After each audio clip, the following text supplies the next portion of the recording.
Hello students, welcome back to AKT Biology. Today's topic is search for genetic material, which is from your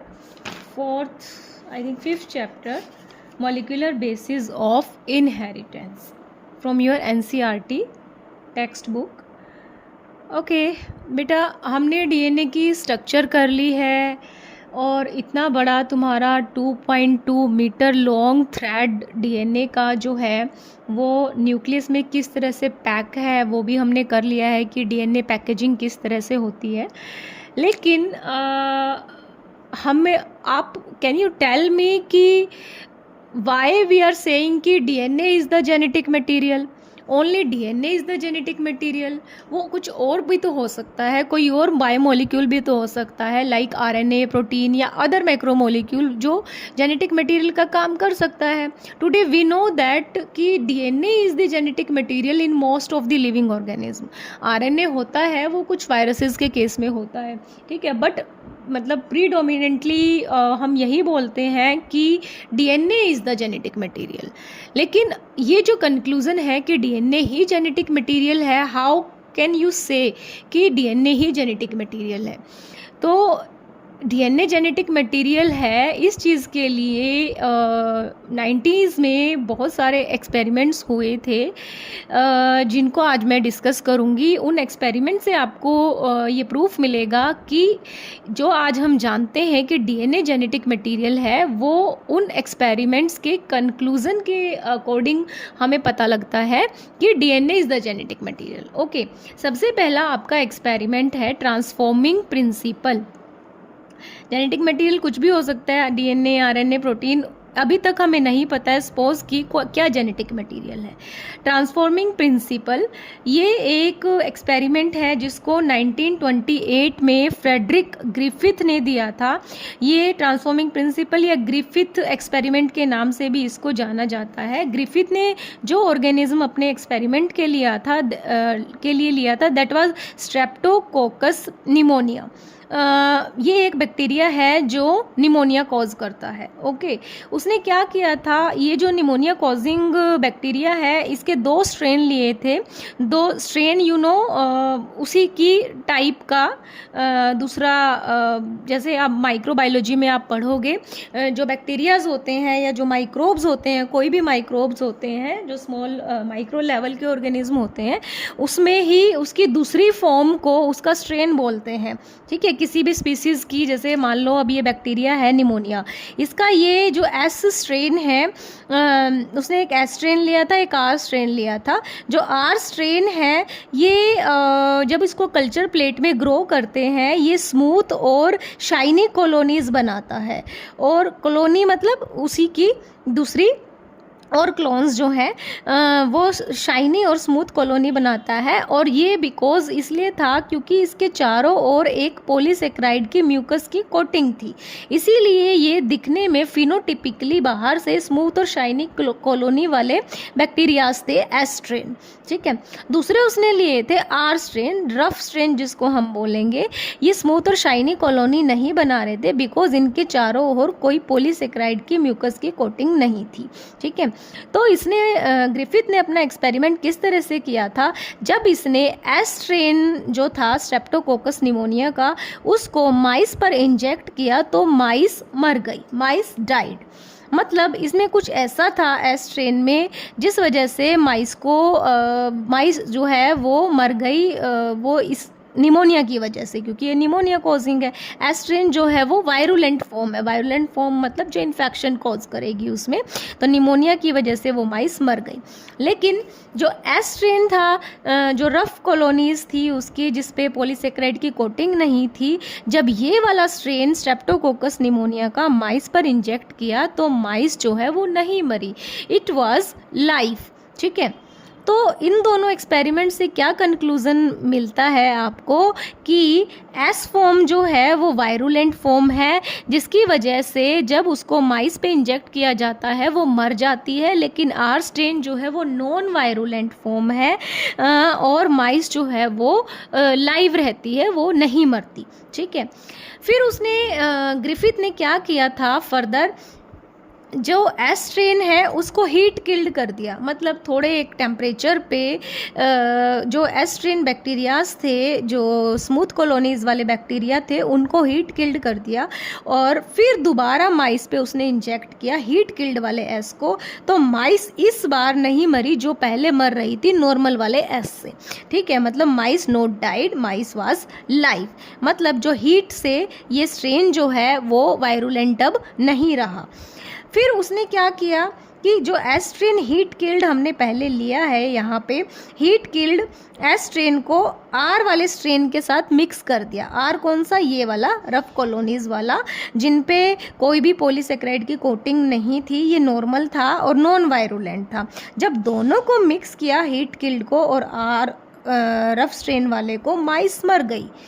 अब it was not more live. यहाँ से आप क्या देखते हो कि आर जब अकेला था तो माइस वो लाइव थी, क्योंकि आर तो नॉन वायरुलेंट फॉर्म थी, इसीलिए माइस वाज लाइव।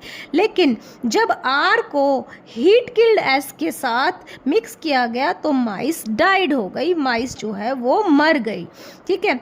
मतलब एस भी यहाँ पे वायरुलेंट नहीं है, यहाँ से हमने प्रूफ किया है क्योंकि ये हीट किल्ड हो चुका है। फिर जब हीट किल्ड एस को आर के साथ मिक्स किया तो माइस मर गई। तो इस एक्सपेरिमेंट से ग्रिफिथ ने क्या कंक्लूजन निकाला? ग्रिफिथ ने कंक्लूजन निकाला कि something was passed from heat killed S. S से आर में जो रफ कॉलोनीज हैं, जो उसकी नॉन वायरुलेंट फॉर्म हम कह रहे थे, जिनसे माइस पहले नहीं मर रही थी, एस से आर में कुछ ट्रांसफ़र हुआ है, कुछ गया है which transform R strain into virulent form, जिसने आर को, जो पहले नॉन वायरुलेंट फॉर्म थी, उसको वायरुलेंट फॉर्म में कन्वर्ट कर दिया और जिस वजह से आर के चारों ओर पॉलीसेकेराइड की कोटिंग भी आ गई और माइस जो है मर गई आर स्ट्रेन से। अब तो ग्रिफिथ कह रहा था कि it must be due to transfer of genetic material from S heat killed to R strain.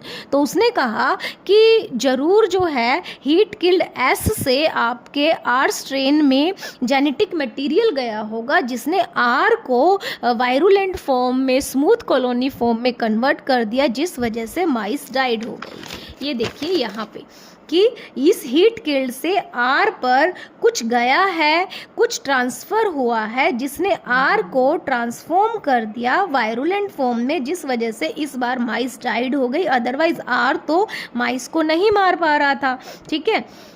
तो उसने कहा कि जो गया है वो ए जेनेटिक मटेरियल है, it must B genetic material. उसको नहीं पता था अभी तक कि जेनेटिक मटेरियल कौन सा है, ये नहीं बता पा रहा था डीएनए है, आरएनए है, प्रोटीन है, बट जेनेटिक मटेरियल है जिसने एस से पास होके आर को वायरुलेंट फॉर्म में कन्वर्ट कर दिया, जिस वजह से माइस जो है वो डाइड हो गई।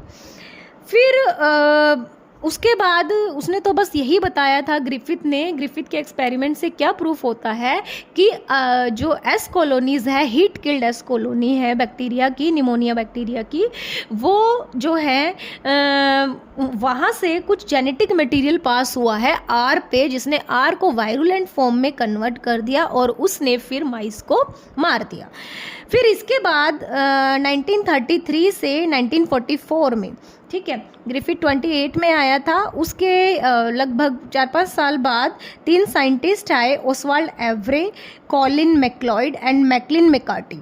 इन तीनों ने जो ग्रिफिथ ने एक्सपेरिमेंट किया था, जो उसने कहा था कि एस से आर में कुछ ट्रांसफ़र हुआ है जेनेटिक मटेरियल, जिसने आर को वायरुलेंट फॉर्म में कन्वर्ट किया था, जिस वजह से माइस मर गई थी, वो जो है दैट जेनेटिक मटेरियल जो है, जो एस से आर में गया है, वो क्या है, उसकी बायोकेमिकल कैरेक्टराइजेशन की।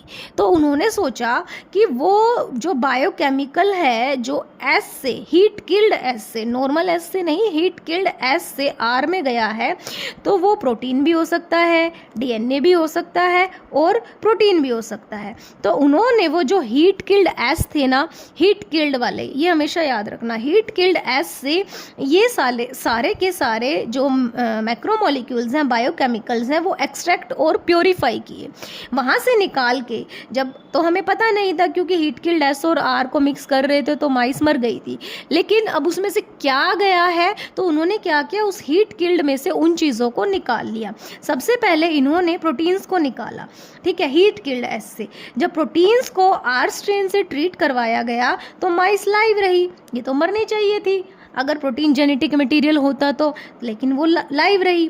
फिर इन्होंने आरएनए को निकाला हीट किल्ड एस से। जब आरएनए को आर स्ट्रेन के साथ मिक्स किया गया और माइस पे इंजेक्ट किया गया तो माइस अगेन वो नहीं मरी, इट वाज लाइव, मतलब आरएनए भी जेनेटिक मटेरियल नहीं हो सकता। फिर उन्होंने क्या किया कि डीएनए जो है, डीएनए को निकाला एस हीट किल्ड से और आर के साथ मिक्स किया, देन माइस डाइड। तो उन्होंने कहा, कंक्लूजन उन्होंने क्या दिया इन तीनों ने, it was the DNA which transfer from heat killed S to R strain, जो पहले नॉन वायरुलेंट थी, which transform into virulent form, जो फिर वायरुलेंट बन गई और माइस मर गई, ठीक है। उसके अलावा ये तो प्रूफ हो गया यहाँ पे कि डीएनए था जो हीट किल्ड में वो आर पे ट्रांसफ़र हुआ था। इसको मोर कन्फर्मेशन देने के लिए उन्होंने क्या किया, जो आर स्ट्रेन है और बाकी के जो एक्सट्रैक्टेड बायोकेमिकल्स निकाले थे हीट किल्ड एस से, उसको पहले आरएनए से ट्रीट किया। आरएनएस क्या होते हैं बेटा, वो एंजाइम होते हैं जो आरएनए को डिग्रेड कर देते हैं, ठीक है। अगर हम ये मिक्सचर है और ये तुम्हारा आर स्ट्रेन है, इसको आरएनए से ट्रीट करेंगे, मतलब आरएनए जो है वो डिग्रेड हो जाएगा, ठीक है। तो फिर क्या देखा, आरएनए से ट्रीटमेंट के बाद भी माइस लाइव रही, मतलब आरएनए जेनेटिक मटेरियल नहीं है। फिर अगेन इसी चीज़ को इन्होंने प्रोटीएसिस से ट्रीट किया। प्रोटीएसिस वो प्रोटीन होते, वो एंजाइम्स होते हैं जो प्रोटीन को डिग्रेड करते हैं। तो जब ये एंजाइम मिक्सचर में डाले गए आर के साथ तो प्रोटीन डिग्रेड हो गया, फिर भी माइस लाइव है। प्रोटीन अगर जेनेटिक मटेरियल होता तो उसके डिग्रेड होने के बाद तो माइस जो है वो जो तुम्हारी है वो लाइव कैसे हो सकती है माइस, ठीक है। तो माइस लाइव है। फिर इन्होंने क्या किया, डीएनएजिस डाला, ठीक है। डीएनए इसका कोई फ़र्क नहीं पड़ रहा था ना, प्रोटीन के डिग्रेड होने से भी माइस तो लाइव ही है। फिर उन्होंने डीएनएजिस डाला। डीएनएजिस वो एंजाइम होते हैं जो डीएनए को डिग्रेड करते हैं, ठीक है। अब इन्होंने देखा कि जब डीएनएजिस की प्रेजेंस में हीट किल्ड एस का डीएनए डिग्रेड अगर हो गया तो माइस लाइव हो गई, मतलब वो लाइव थी, वो मरी नहीं, मतलब माइस नहीं मरी तो नो ट्रांसफॉर्मेशन नहीं हुआ आर स्ट्रेन का एस में in the absence of DNA जो डिग्रेड हो गया था डीएनएसिस डालने से, ठीक है। तो इसका मतलब इट वाज द आरएनए जो जेनेटिक मटेरियल है वो पास हुआ हीट किल्ड एस से आर में और उसने आर को कन्वर्ट कर दिया वायरुलेंट फॉर्म में, और जो स्मूथ और शाइनी कॉलोनी भी बना रहा था, और फिर उससे इन्फेक्शन करवाने पे जो माइस है वो डाइड हो रही थी, ठीक है।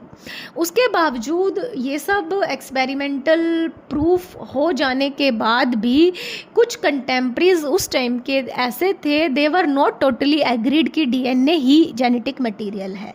उसके बाद आया आपका Hershey and chase experiment, very important experiment है ये, जो एग्ज़ाम्स में भी आ जाता है। ये 1952 में आया।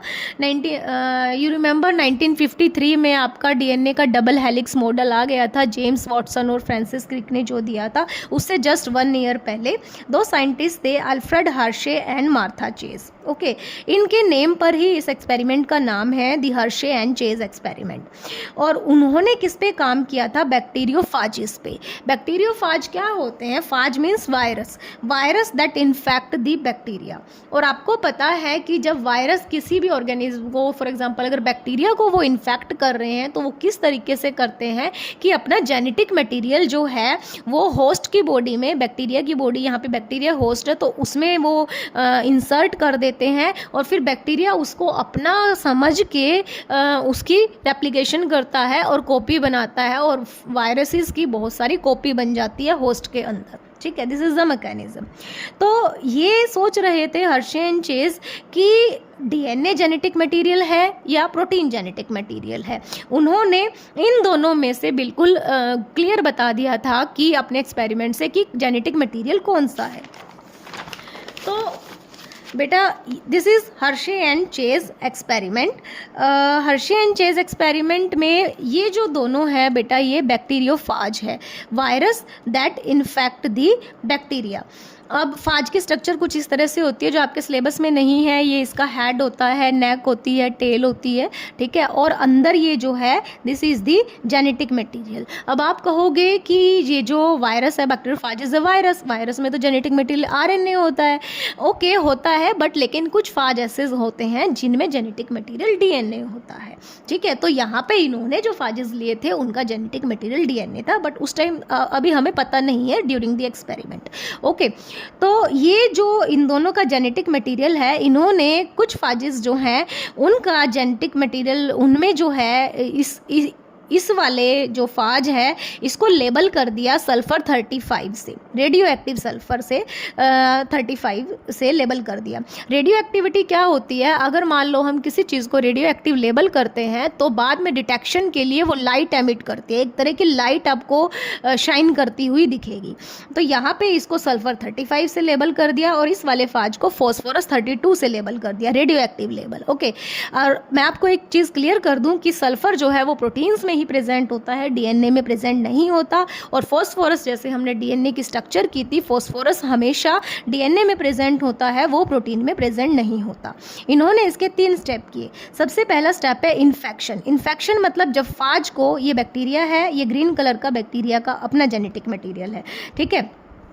तो इन्होंने क्या किया कि जो ये फाज है उसको इन्फेक्ट करवाया बैक्टीरियाज पे, दोनों को इन्फेक्शन, ये इस तरह से इन्फेक्ट करते हैं कि इसकी बॉडी से अटैच हो जाते हैं और फिर अपना जेनेटिक मटेरियल होस्ट यानी बैक्टीरिया की बॉडी में ये डाल देंगे। फिर इन्फेक्शन के बाद ब्लेंडिंग, ब्लेंडिंग मतलब मिक्सिंग, ये अपना जेनेटिक मटेरियल, दोनों फाज अपना जेनेटिक मटेरियल जो है, ये मैं यहाँ पे इसको रेड कलर से करना भूल गई, आप इसको कर लेना। ये रेड कलर जो शो कर रहा है दैट इज रेडियो एक्टिविटी, ठीक है।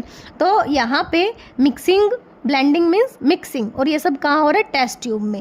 तो बिल्कुल दोनों सेल्स जो है फाज की और बैक्टीरिया की यहाँ पे मिक्सिंग हो रही है। Then last step is centrifugation, जिसको आप सेपरेशन बोलोगे। सेंट्रीफ्यूगेशन जैसे लेबोरेटरी में हम करते हैं, सेंट्रीफ्यूज में मशीन होती है कि उसमें क्या है, लिक्विड पार्ट ऊपर आ जाता है और सॉलिड पार्ट नीचे बैठ जाएगा। डिपेंड करता है कितने रोटेशन पर मिनट हमने उसको सेंट्रीफ्यूगेशन दिया है। तो जब आप सेंट्रीफ्यूज करते हैं तो बेटा क्या होता है कि सॉलिड पार्ट जो होता है वो नीचे बैठ जाता है, जिसको पैलेट बोलते हैं, ठीक है। और ऊपर वाला जो लिक्विड ट्रांसपेरेंट पार्ट होता है उसको सुपरनेटेंट बोलते हैं।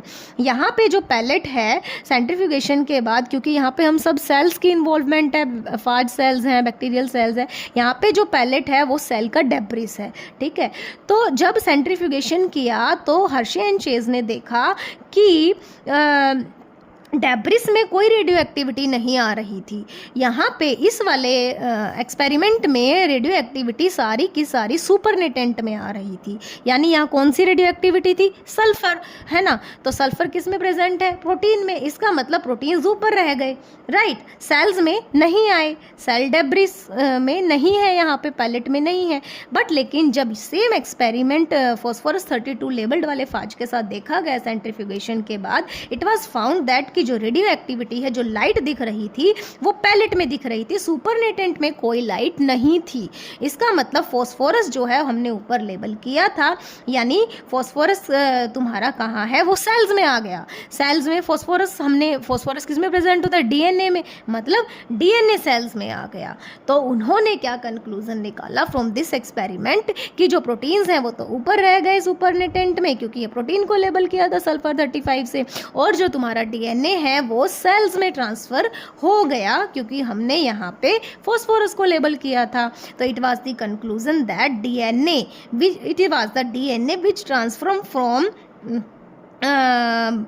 from the bacteriophages into the bacterial cell, not the proteins. तो हर्शे एंड चेज एक्सपेरिमेंट से ये क्लियर हो गया था कि जेनेटिक मटेरियल जो है वो आपका डीएनए है जो सेल्स में गया, क्योंकि रेडियो एक्टिविटी जो है वो पैलेट में दिखी थी, प्रोटीन्स जेनेटिक मटेरियल नहीं है। तो ओवरऑल हम ये कह सकते हैं कि ग्रिफिथ के एक्सपेरिमेंट से तो हमने ये देखा कि कुछ ट्रांसफ़र हुआ था एस कॉलोनी से जो हीट किल्ड थी, जिसने आर को वायरुलेंट फॉर्म में कन्वर्ट कर दिया था और जिस वजह से माइस मर गई थी। ठीक है, तो वो क्या था? ग्रिफिथ ने कहा वो जेनेटिक मटेरियल है। ओके, बट उसको नहीं पता है कि उस टाइम भी कि जेनेटिक मटेरियल है क्या, उसका बायोकेमिकल नेचर नहीं पता। फिर उसके बाद वो 3 साइंटिस्ट आए, उन्होंने अपने एक्सपेरिमेंट से वो जो हीट किल्ड एस था उससे तीनों चीज़ों को अलग अलग निकाला। हीट किल्ड एस से उसको डीएनए को भी, आरएनए को भी, प्रोटीन को भी।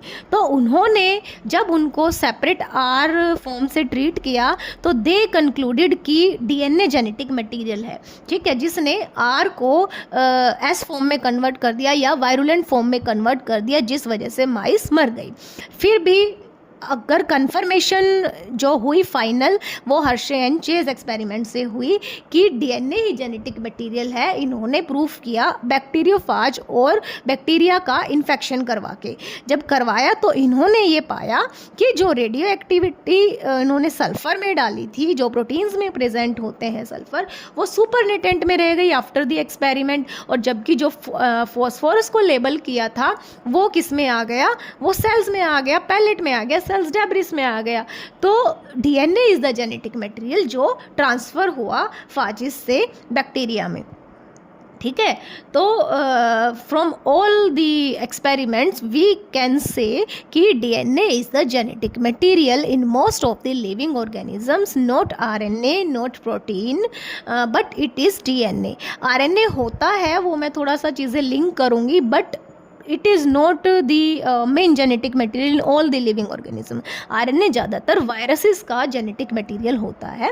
वो थोड़ा आगे मैं आपको बताऊंगी कि डीएनए आरएनए में जब डिफरेंस कराऊंगी तो कुछ चीज़ें लिंक करूंगी, तो अब वो आप अच्छे से क्लियरली समझ जाओगे। ठीक है, hence it is proved DNA is the genetic material, जो आज हमें पता है डीएनए जेनेटिक मटेरियल है। ओके, आई होप आपको समझ आ रहा होगा, और उसके बावजूद भी यदि आपको समझ नहीं आ रहा है तो you can leave a comment so that मुझे पता चल जाए कि कहाँ कमी है, या कोई भी आपको डाउट है तो आप मेरे से फ्रीली पूछ सकते हैं। Thank you so much.